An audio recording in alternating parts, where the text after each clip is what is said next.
अभय जी का मैं रुक करना चाहती हूँ। अभय सर, ये वाकई में क्या विपक्ष का ये दिवालियापन हो गया है मुद्दों का? ये मुद्दा विहीन विपक्ष है सर, ये बात का बतंगड़ बनाया जा रहा है विपक्ष की तरफ से। अभय जी,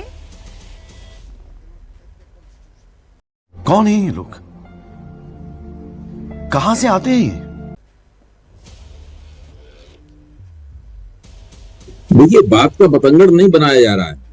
विपक्ष किस तरह अपनी बात कह रहा है मुझे नहीं पता, मैंने विपक्षी नेताओं के वक्तव्य नहीं सुने, लेकिन इस जो घटना हुई है जिस पर आप चर्चा कर रही हैं उस पर मेरी एक राय है, और इस पर आपत्ति करना बात का बतंगड़ बनाना नहीं है। पहली बात, हमें ध्यान रखना चाहिए कि एक जज का जो कोड ऑफ कंडक्ट है, उसकी जो आचरण संहिता है, और सर्वोच्च जुडिशरी की, सर्वोच्च न्यायपालिका की जरूर उसमें यह है कि उन्हें एक डिग्री ऑफ एलूफनेस, उन्हें जो लोग उनकी अदालत में मुकदमा लड़ने के लिए आते हैं, पक्ष में या विपक्ष में, उनके साथ में एक दूरी बनाकर रखनी है। ये पहला नियम है जो किसी जज की निष्पक्षता को सार्वजनिक जीवन में सुनिश्चित करता है। और केंद्र सरकार क्या है? केंद्र सरकार इस देश की सबसे बड़ी लिटिजेंट है। केंद्र सरकार से ज्यादा मुकदमे जुडिशरी में कोई पार्टी नहीं दायर करती। अगर आप जुडिशरी में जो मुकदमे दायर हुए हैं उनकी आप संख्या देखें तो आप पाएंगे हर दम केंद्र सरकार सबसे ज्यादा मुकदमे लेके अदालतों में आती है। ये एक स्थापित तथ्य है, इसके बारे में 50 बार चर्चा हो चुकी है।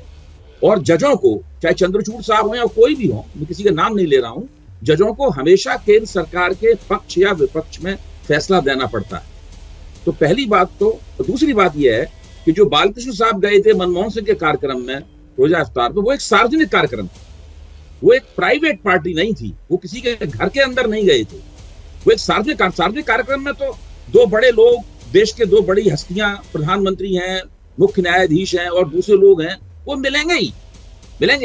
और शर्मा जी ने कही है ज्यादा ही ना करें, दूसरों की बात गंभीरता सुने और सबकी बात का निंदा न किया करें।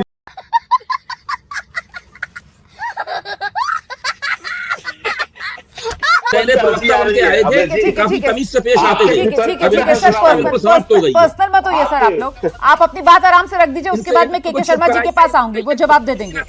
शर्मा जी आप जवाब दे दीजिएगा, सुन लीजिए अभी, ठीक है? बिल्कुल, दांत फाड़े अपने, इनके दांत गंदे हैं ना, दांत साफ करके आए अपने। ये जी सर थोड़ा सा ठीक है सर, सही। देखिए, मेरा कहना है, सबकी बात गंभीरता सुने, ठीक है? देखिए, केंद्र सरकार सबसे ज्यादा नहीं, बिल्कुल ये गलत है, आप इनका आचरण सुधारिए। इनका केंद्र सरकार सबसे बड़ी लिटिगेंट है और उसके साथ एलूफनेस बनाए रखनी चाहिए। जो बालकृष्ण वाला मनमोहन सिंह का उदाहरण है, वो उदाहरण यहाँ फिट नहीं होता। पहली बात, मैं इसको सबसे बड़ा वो कारण मानता हूं जिसकी वजह से इस मुलाकात के ऊपर आपत्ति होनी चाहिए।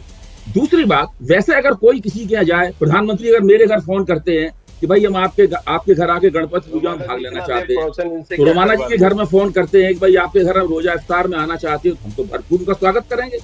लेकिन मैं साधारण व्यक्ति हूँ, साधारण नागरिक हूँ, मैं देश का मुख्य न्यायाधीश नहीं हूँ।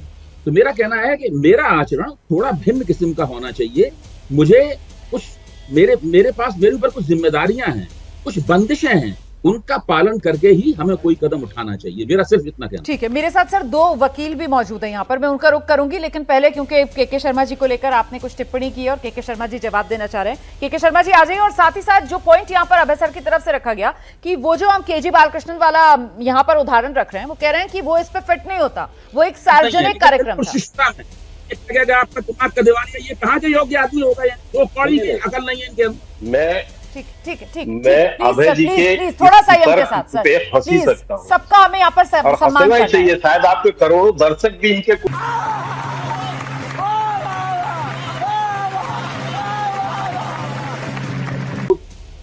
हाँ, सम्मान के साथ कह रहा हूँ, इनके कुतर्क पे पूरा करोड़ों दर्शक भी हंस रहे होंगे, क्योंकि ये कितने मोदी जी के नफरत से भरे पड़े हैं, इसकी कोई सीमा नहीं। दूसरे प्रवक्ता जो मतलब हद है इस कुतर्क की कि यदि आप दोनों लोग एक साथ बोलेंगे सर तो किसी की बात दर्शकों को समझ में नहीं आएगी। के शर्मा जी को मेरे साथ ले आइए जरा, उनको जवाब देना है, उनका समय है। के शर्मा जी को लेकर आइए। के शर्मा जी जल्दी से सर 30 सेकंड में जवाब दे दीजिए, फिर मैं बाकी मेहमानों को। गणेश पूजन में क्यों गए? ठीक है।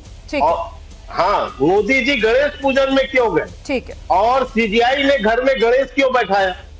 इनके इफ्तार पार्टी में जाने पर इनको कोई तकलीफ नहीं है, वो तो सेक्युलर है। इफ्तार पार्टी में जाना, इफ्तार पार्टी में बैठना सीजीआई का, वो तो सेक्युलरिज्म है। ठीक है। और यदि गणेश सीजीआई घर पे बैठा लिए और यदि प्रधानमंत्री चले गए तो साहब वो तो बिल्कुल से जो है सांप्रदायिक भाव हो गया। ठीक है। तो मामला कुछ और है, कहना कुछ और है। लेकिन ये जो बात आपने कही है ना अभी कि दरअसल इन लोगों को दिक्कत इस वजह से हो रही है क्योंकि प्रधानमंत्री गणेश आरती में चले गए और गणेश पूजन जो है वो सीजीआई ने अपने घर में क्यों किया, ये जो मुद्दा आप उठा रहे हैं, मुझे लगता है जरा एक